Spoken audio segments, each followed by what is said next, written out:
अरे बच्चों, एक बेहतरीन सा प्रॉब्लम देखते हैं। जेईई ने 2024 में इसको पूछ रखा है। Galvanometer G of 2 ohm resistance is connected in the given circuit. The ratio of charge stored in C1 and C2 is। ठीक है बच्चों, ratio in charge stored in C1 C2 पूछा है आपसे। पहला काम है, अगर आपने एक 6 वोल्ट की बैटरी लगा रखा है तो करंट इससे फ्लो होना शुरू होगा, चलता कुछ टाइम बाद बच्चों जब स्टेडी स्टेट पे पहुंच जाएगा, एट स्टेडी स्टेट जो हमारा कैपेसिटर है, कैपेसिटर किसकी तरह बिहेव करेगा बच्चों? ओपन सर्किट की तरह। Capacitor behaves like open circuit. कब बच्चों? स्टेडी स्टेट पे। कैपेसिटर किसकी तरह बिहेव करता है? ओपन सर्किट की तरह। तो ओपन सर्किट है तो बच्चों क्या मैं इसको यहाँ से हटा सकता हूँ? हटा दीजिए। क्या इसको भी मैं यहाँ से हटा दूँ? हटा दीजिए।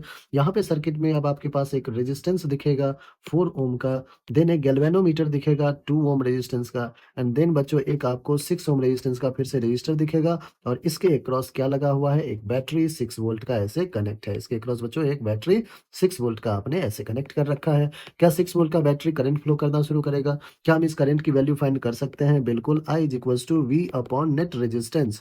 वी कितना है बच्चों? 6। नेट रेजिस्टेंस कितना है? 4 + 2 6, 6 + 6 12। 6/12 दैट इज 1/2 एम्पियर का करंट सर्किट में फ्लो कर रहा है। ऑलराइट बच्चों, अब देखिए लेकिन हमें तो चार्ज कितना स्टोर है वो फाइंड करना है। आइए नेक्स्ट स्टेप बच्चों यहाँ से बढ़ते हैं।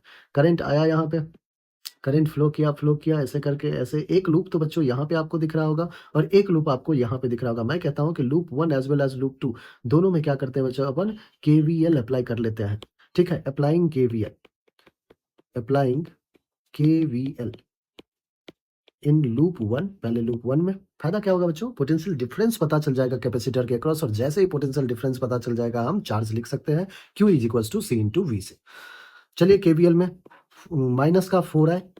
ठीक है, ऐसे करके करंट एंटर किया। आई की वैल्यू हमें पता है 1/2 एम्पियर। करंट ऐसे एंटर किया, ऐसे गया, ऐसे फिर इस रेजिस्टेंस के साथ होते हुए ऐसे करके यहाँ पे लूप पे फिर हम पहुंच जाना है।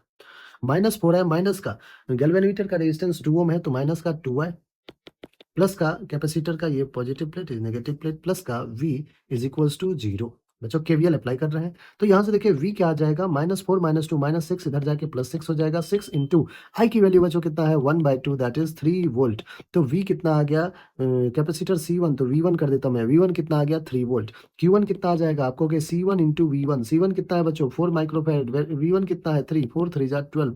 12 माइक्रो कूलम का चार्ज जो है वो C1 कैपेसिटर पे आ चुका है। अगेन सिमिलरली हम अप्लाई करते हैं केवीएल इन लूप 2। केवीएल अब हम लूप 2 में बच्चों अप्लाई कर रहे हैं। चलिए माइनस का 6 आए, माइनस का 6 है, प्लस का माइनस एंड ये प्लस, प्लस का V is potential difference across capacitor 2, इसको मैं V2 कर दे रहा हूँ। अरे बच्चों, एक बेहतरीन सा प्रॉब्लम देखते हैं। जेईई ने 2024 में